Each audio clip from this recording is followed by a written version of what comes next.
You take the blue pill. The story ends. You wake up in your bed and believe whatever you want to believe. You take the red pill. You stay in Wonderland. And I show you how deep the rabbit hole goes. Have you ever wondered what is the nature of reality? What is this whole thing we call life? Some people say we are living in a simulation, and this whole thing is just some strange and wondrous thing that we are watching that appears real to us. Many people have seen The Matrix, the movie, and there's many other movies and books about this, and it's now something that people are questioning. What are we doing here, and what is the nature of reality? So in today's episode, Shireen has actually written a book called Awakening from the Matrix. And she's going to tell you all about how to wake up out of the Matrix, what the Matrix is, and all sorts of fascinating things in between. So welcome, welcome, welcome. Hello, Shireen. Hello, Michael. Okay, Yay. This was impromptu. Happy about this book. Yeah, tell us all about the book. I feel very proud of it because it took a while. It took a lot of while to get this going. Okay, so about 13 years ago or so, I wrote a book called True Hollywood Blockbuster. And this is version 2 of that book, but it's really not second edition because I changed about 40% of the content. And Awakening from the Matrix, yay. So about the book. The book is actually looking at spiritual reality. What is physical reality? What is spiritual reality? In spiritual terms, what is the Matrix? And also, why are some movies in Hollywood, they gross over $1 billion, sometimes more? And why is that? And somehow it touches something very deep inside us, these stories, right? And so the book is about that. What about the story that touches us? And actually it's our story, right? We are looking at something, even though it feels, fantastic and all kinds of, let's take Avatar, right? They go to Pandora and this and that. But at the essence of it, the story, the hero's journey, the story, everything, we are connecting with it. And so that's what is the book about, is what is the Matrix, like in our daily life, right? Why did, even the movie Matrix, why did it touch us so much? Why does it have a cult following? Because in some shape or form, we kind of know we are living in a matrix. What do you think? I remember when I saw that movie, I was in South Africa, and it was just about a month before I had a massive spiritual awakening. Interesting timing. And I remember we were just wandering around in some shopping mall, and it just happened to see a movie theater, and like, oh, that looks cool. And I didn't know anything about it. And I remember it was a very powerful experience, actually, watching that. I thought, something strange is going on. And then when I had a spiritual awakening like a month later, when I came back to England, it really did feel like I was coming out of a trance. It was like a foreshadowing in a way, in a good way, right? And we can feel something weird is going on. There's something in life, like how come things line up the way they do, and why is it things work out the way they do, and how come challenges somehow have special benefits? And we have some feeling intuitively that there's more to life than what meets the eye, and that we're somehow separate from it as well as involved in it. And it's fascinating. And the spiritual knowledge basically tells us that we are spiritual beings having an experience, and this is all a grand movie happening. And that's all very nice ideas. But then when we experience it, it really does feel like we're watching a fascinating movie. And it all sort of makes more sense about why things are happening. And it's more fun as well. I mean, I think the bottom line is the more I detach from the Matrix emotionally, the more I can enjoy it, understand it, and play in it, you know. So it's a very fascinating topic. So tell us about your book, because what you've written a whole book there. What are you talking about? I in that know, book? right? The whole Yeah, book. the whole book. I could read you the first chapter. Could read the whole It's book. not that We can big. be here. How long would we be here for 8 hours? Once upon a time. Once upon a time. No. Okay, let's start with the first chapter. You wake up, check your phone, scroll, move through your morning routine, head to work or school, interact with some people, worry about the same problems, fall asleep, planning for tomorrow's repeat performance. Something feels off, not in your body, in your being. It's not your tiredness, it's a pull, a whisper, a subtle longing for something real, something more. The Matrix has you. Now pause and consider this. What if this reality, the one you're so certain about, is actually a limited perception? What if you're experiencing only a fraction of what's truly available to you? In the groundbreaking film, The Matrix, humanity exists in a simulated reality while intelligent machines use their bodies as energy sources. Most people live their entire lives believing the simulation is real, never questioning the nature of their existence. Only when Neo takes the red pill does he awaken to the startling truth he's been living in an elaborate illusion. You didn't choose this system, it chose you. You were born into a world that teaches you to forget. Forget your light, forget your power, forget who you really are. They call it life, but it's a program. Rules, roles, scripts, be nice, stay busy, look good. Above all, don't ask questions, and it all seems normal until something cracks.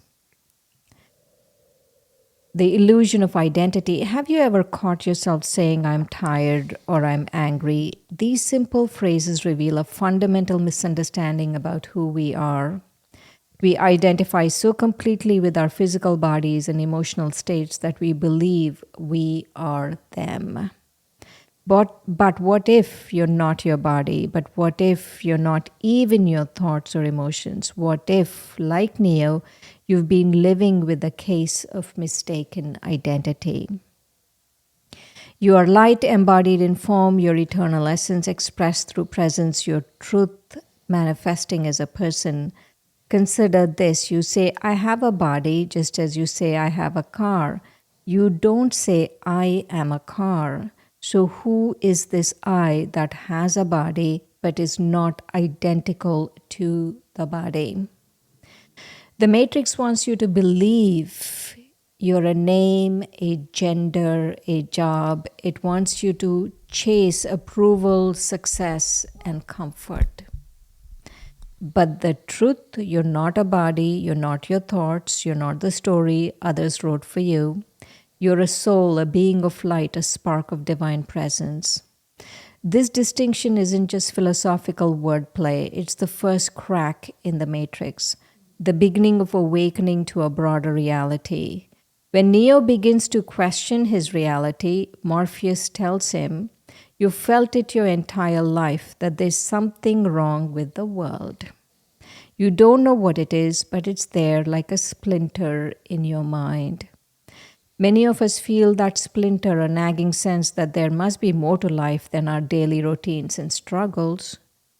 That feeling is your intuition trying to wake you up to a greater truth about who you really are. Souls in bodies, actors in costumes. Imagine an actor completely forgetting they're in a play. They've become so absorbed in their character that they believe the costume is their real body, The staged interactions are their real relationships, and the script contains their real thoughts. They suffer with every scene. But when the actor remembers, everything changes. They still play the part, but without dependency. They don't suffer, they perform with freedom. This is you. You are the actor, the soul. You've forgotten, but the moment of remembering is here. This is what has happened to most of us. We've forgotten that we are spiritual beings having a human experience. We've mistaken the costume, our physical body, for our true identity. We've forgotten we are actors in a grand production. A personal glitch. When I was 24, I was watching the sunset over the Gulf of Mexico. The sky was ablaze and something deep stirred in me. Why am I here? What am I doing? What is the purpose of my life? I thought about it and thought about it, but no answer satisfied me. Later that evening, lying down with the echo of the ocean still inside me, I felt the vastness of the sky pressing in, too big to hold, too mysterious to name, and in that silence, a thought rose in me. Someone knows the answer. Something is going on that I don't know about. There's more to this than I am able to see. The next day, I walked into a meditation center, and when I heard the first profound truths about the soul, the self, and the nature of reality, that was when the first crack in my matrix happened.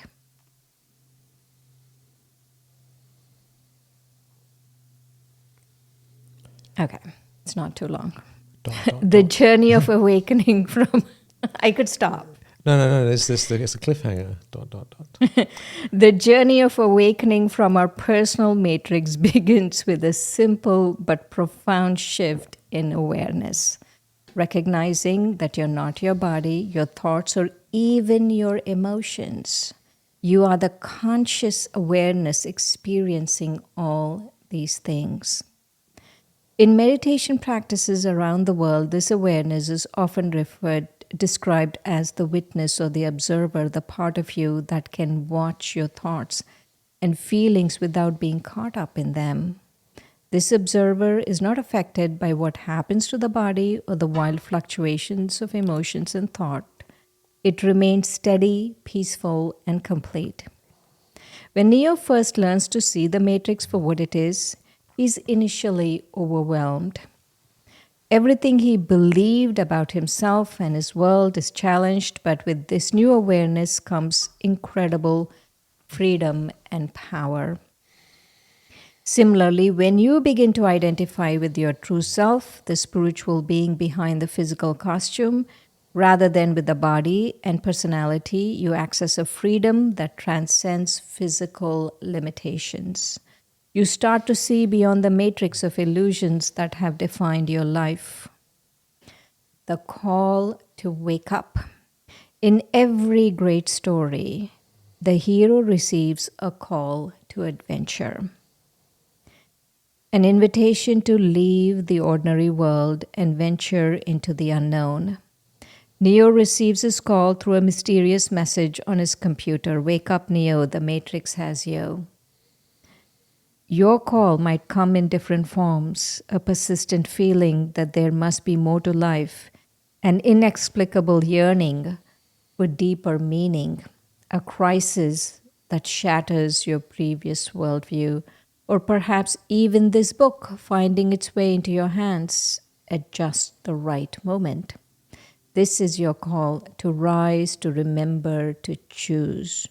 You can ignore it and stay in the familiar comfort of the matrix, or you can answer and begin the greatest journey of your life, the journey to awakening.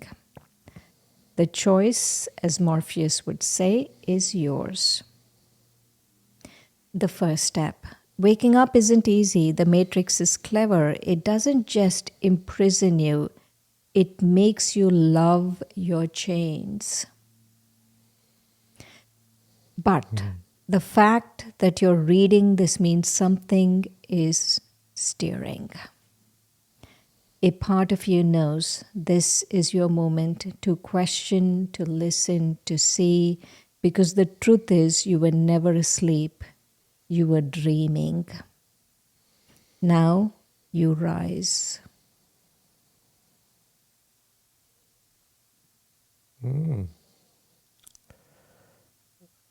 Beautiful. Where are we up to? Oh, that's just the first chapter. I'm not reading the whole book. No, but is that the end of the first chapter? That's the end of the first Oh, chapter. it's great. What a great book. What a great book. The next chapter is about being the digital self. The digital self? What does that mean? Yeah. The digital self. Okay, I'll just read the first story of the chapter. The spiritual metaverse. Aiden, an ordinary college student, transformed into a winged warrior when he entered virtual reality. After leading his guild to victory one evening, he removed his headset and a profound question arose: who was just flying through that world? Though initially the answer seemed obvious, a deeper realization struck him. He wasn't actually the winged character. That was merely a digital costume. He was the consciousness directing it. This insight sparked a powerful parallel. If he wasn't his digital avatar in the metaverse, perhaps he wasn't his physical body either. Maybe the body was just a biological costume, something his true self wore to interact with the physical realm.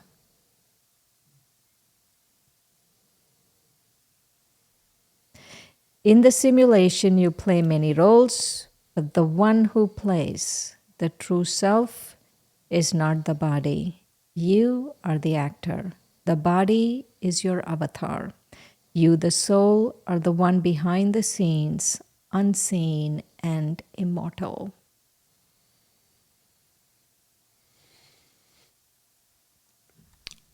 Magical, magical. What a great book. So I highly recommend everyone gets a copy of it. In the link below the video, we have a opportunity for you to get it.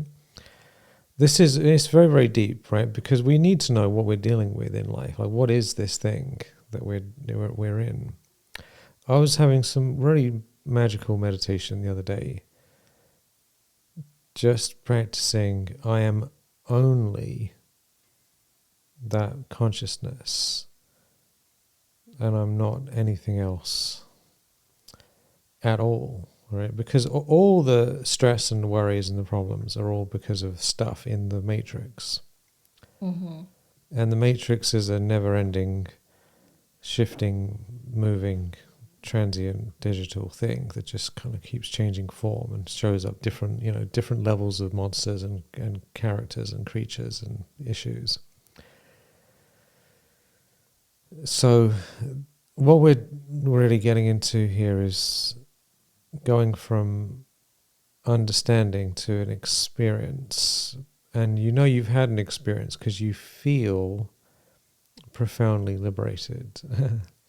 and the things that were previously challenges seem to be a lot more interesting and amusing. So, Shireen, tell us more about this book. What happens next in the book? I want to read a portion. Yeah, you read about whatever. Maya, the Matrix Within.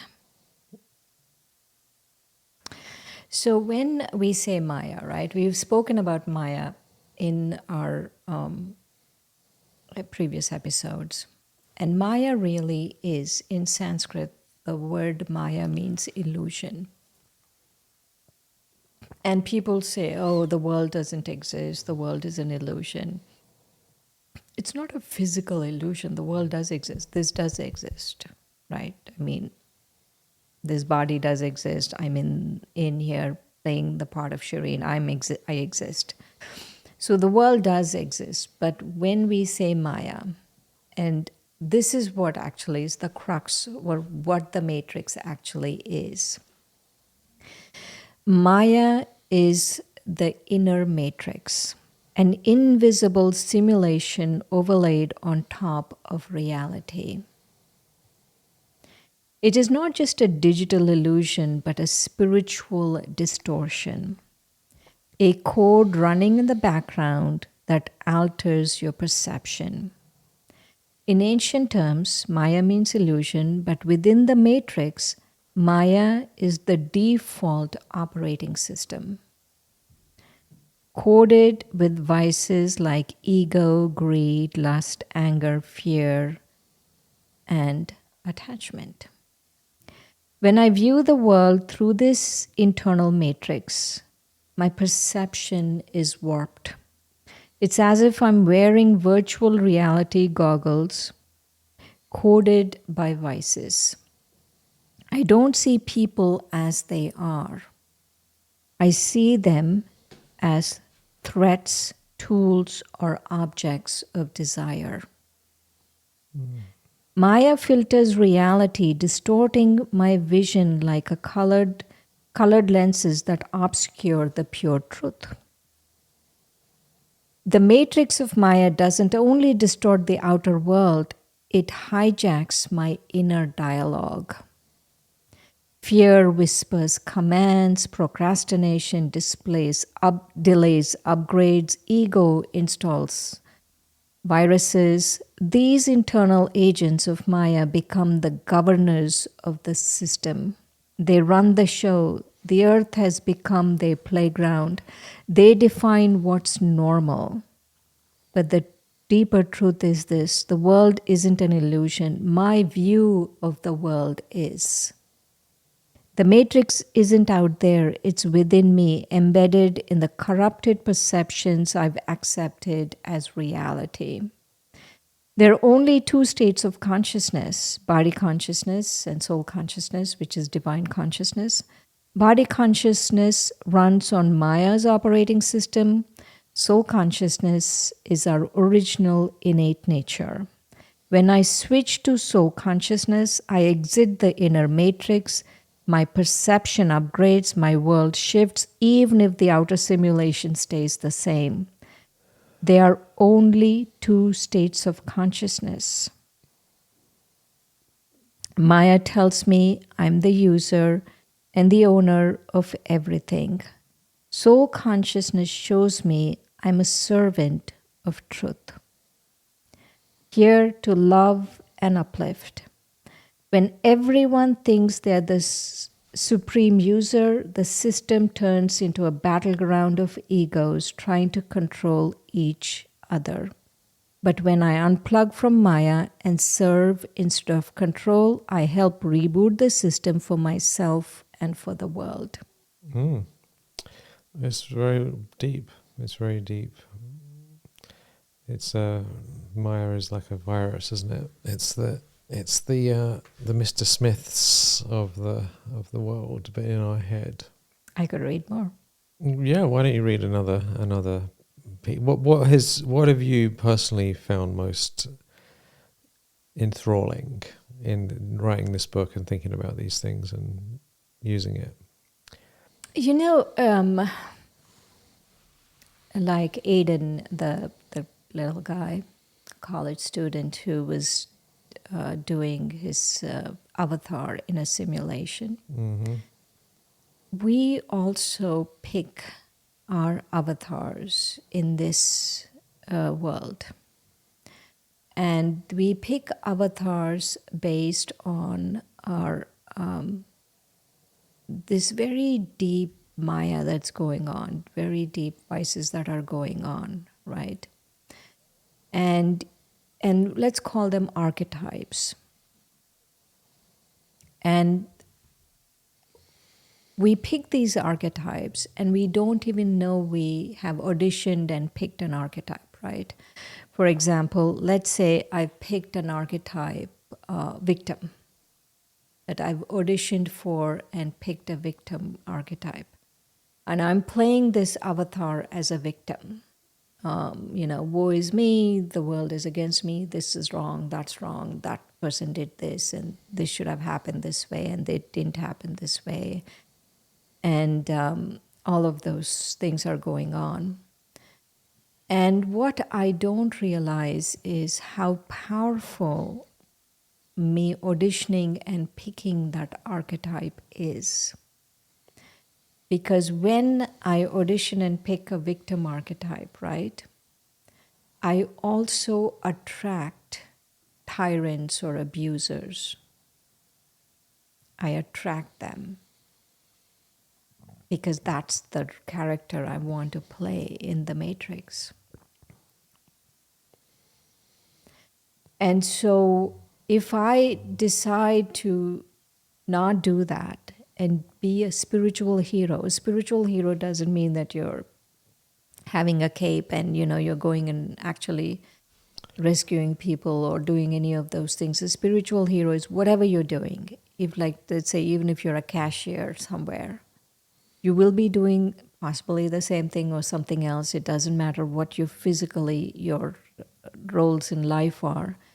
But mentally, you will start to think differently. You will start to be soul conscious. You will start to come out of the matrix.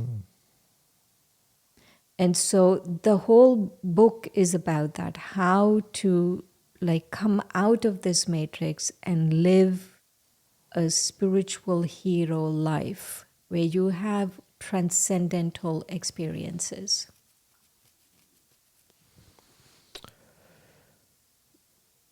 So you're being liberated from the prerequisite idea of who you are.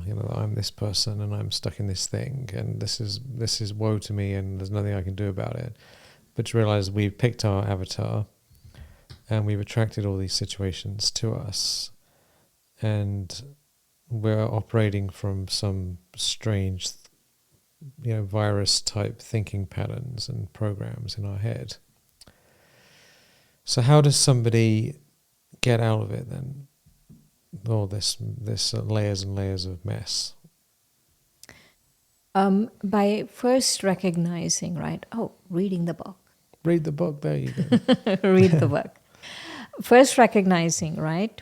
And also one of the things are recognizing that we are in a movie, recognizing that we are playing a part that's not real you. Like Shireen is not the real me. I'm a soul, eternal, immortal. I'm a soul.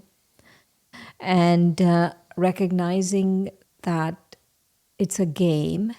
And the interesting thing about recognizing that it's a game is that as soon as you watch the game, right, and it's a game, and as soon as you're watching the game, how to play the game will come back to you. If you forget it's the game and you're just going around thinking you're Shireen or you're thinking you're Michael, then you forget how to play the game.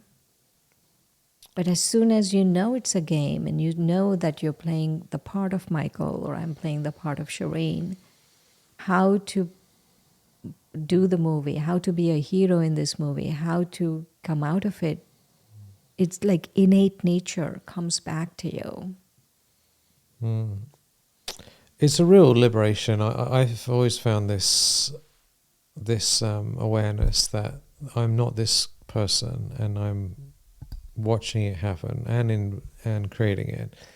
But it's a big performance, isn't it? And it makes us feel very light that this isn't me, but I can do whatever I want, and it's kind of fun, rather than feeling trapped and like this is me and this is my personality and this is what I'm like and this is what I do, what I don't do. We are free to recreate ourselves in the matrix and also be detached from the whole thing. It's a huge relief, actually. All the anxiety and stress and worries is all related to the matrix. And even like money and various physical things that we consider success, they're all matrix money. Do you know what I mean? Like no one actually has anything, really, because it can all just Especially disappear. money, no? It's just digits. It's literally just digits nowadays. It's not even digits. We don't even see it. It's just like cards and numbers, and you put a number in and press a button and something happens. It's all very odd. And we think, oh, this is real and this is all very serious and it's all very like important. But then it keeps changing, and it always keeps changing, and it's always changing. Our body's changing, and if you buy a house, the house itself is changing slowly, and there can be leaks, or you could move. So even things that are physical, that we think, okay, this is solid, at least this is solid, it isn't. And I often go to like beaches and rivers and places like that when I'm out and about, and they all look different all the time. You go back and everything's moved around, the river's moved and the beach has moved and trees fall down. Everything's changing all the time. I'm about to go to England shortly-ish, and I haven't seen people for 18 years, right? So like they'll all look different probably, right? And so it's just like constant change. So once we understand the matrix, we can sort of be a bit more okay with the fact that it's just shifting about, and not get so, why is it changing? You know, there's some very important things we need to understand about the matrix. I could read those portions to you. Yeah, of course. That's why we are here. Read Okay. away. Let's talk about nischaya, the decision to wake up. So nischaya is a Sanskrit word for certainty or decision, also indicates faith with certainty and acceptance. Nischaya means more than certainty. It is conscious activation. When I choose to accept a new reality, not just intellectually, but with full determination, my system starts to rewire. Imagine fully accepting that you are an actor in a cosmic simulation. You're not the character, you're the soul behind the avatar. This isn't a metaphor, it's a system truth. And the moment you accept this with nischaya, with conviction, your operating system upgrades. Awareness reboots state of being. Knowing transforms into becoming. And the other thing which is very important to understand is this is part of the Bhagavad Gita, is that there are 3 states of consciousness: sattva, rajas, and tamas. And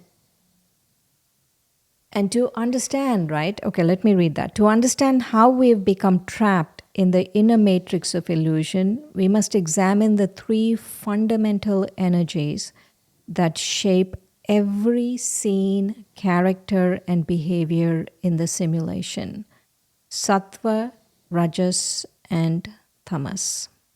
These Sanskrit codes define the operating state of your consciousness, your internal operating system.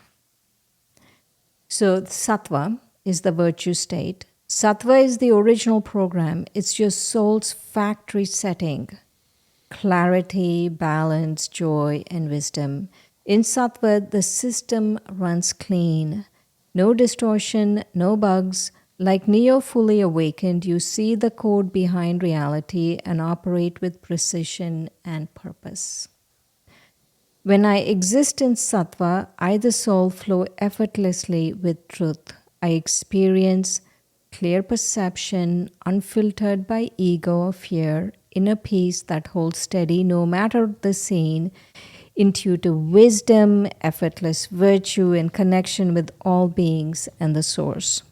In this state, the soul radiates light, consciousness runs at full bandwidth. Sattva is the highest and purest state, the way the system was always meant to run. So let's say rajas. It's called the desire state. Rajas is the overclocked middle layer. It's the ambitious operating system, obsession, comparison, striving without fulfillment. Rajas is the soul caught in the loop of doing, achieving, and proving. Think of Rajas as a system running too many background processes. The energy drains faster than it restores, the output is never enough. In this state, you experience constant striving, intense desire, restlessness, and burnout, competitive energy. In the matrix, this is the rebel still trapped in the system, fighting the code but still coded.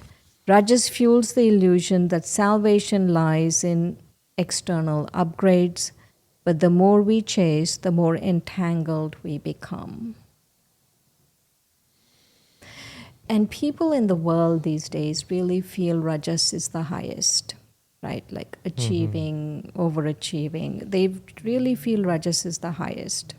Yeah, it's promoted. The American culture is all basically Rajas worship in many ways, isn't it? And push, push, push, like beat, like stay up all night, hustle, hustle, hustle, stress, stress, stress, get there in the end. But it's the second stage. It's not the highest stage. And then what's the last one? Tamas. Tamas is the crash state. Depression, inertia, despair. The light of consciousness dims. The screen fades. In tamas, the soul forgets it even is a soul. Like a machine riddled with viruses, the system becomes sluggish, confused, and erratic. In tamas, the soul says nothing will ever change. Why bother? You experience lethargy, resistance, confusion, addictive, destructive loops, hopelessness, heaviness, spiritual amnesia. Tamas is where the matrix thrives, where the majority sleepwalk through the simulation, unaware of the code, unaware of their power. Every soul begins in sattva, drops into rajas, and often bottoms out in tamas. The same cycle plays out in systems, economics, nature, even time itself. A river flows clean, rages and flood, then stagnates. Societies do the same, but there's a backdoor out of the loop. Through nischaya, firm conscious awareness, you can reverse the flow. You can exit tamas, cool the fire of rajas, and return to the light of sattva. This isn't theoretical, it's how you reclaim your original nature. Return to sattva, restore the light. All right. All right. This is what a great book. So I highly recommend everyone gets a copy. Nischay is a very deep thing that when we have certainty about something, we're solid about it, then we snap out of something. Until we're like Neo in the Matrix, he finally had certainty. And that's I think the best scene in the whole movie is right at the end when he gets shot and then he realizes that he hasn't actually died because there's nothing there. And then he wakes up. He has the moment of certainty of nischay, awakening, and then he sees what he's dealing with, and then he becomes a master of the Matrix. And that's what we can do. So when we wake up from this body consciousness, really just means we think we're this person in the Matrix. And our spiritual awakening is where, no, I'm not. I'm different from all of this stuff. And it opens up this beautiful feeling of freedom and power. And all of those programs, even though they might be going on somewhere, they're down below. They're not wrecking our life. And they kind of seem, if anything, quite amusing. So, what a great book, Shireen. Let's give you a round of applause. Let's all give Shireen blessings. What a great, well done. And I highly recommend, to read the whole thing because this is very, very deep. Very, very deep. And you can read the book and then look at your life, and then read the book and look at your life like that, because you can. This is happening right now. This is the Matrix. We're in it all the time. It's just whether or not we're aware of what we're dealing with, or whether we've fallen asleep again. You know. So you can read a blessing, or you can read another quote from the Matrix book instead of a blessing. Yeah. A quote from the Matrix book? Okay. Yeah. You know, one of my best quotes from the Matrix book. Mm.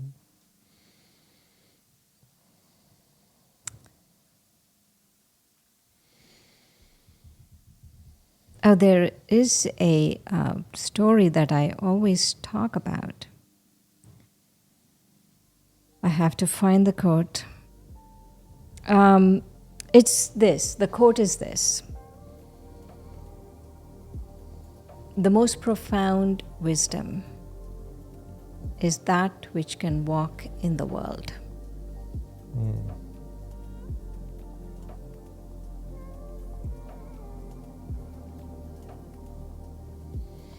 That's very deep. Well, thank you for writing this great book, sharing, and Thank you for humoring me and doing this. well, what a great book. Yeah. I've been aware of this, and we've been talking about this for a while, and it's great to see it finally out and ready to go. Is there any meditations that go with it? Yeah, they are meditations. Oh, good. So I'm doing them right now. So I'm sure by the time you get a copy, they'll be ready. And may you enjoy being in the Matrix and staying liberated from it. What a fun game. Lots of love, and talk to you soon.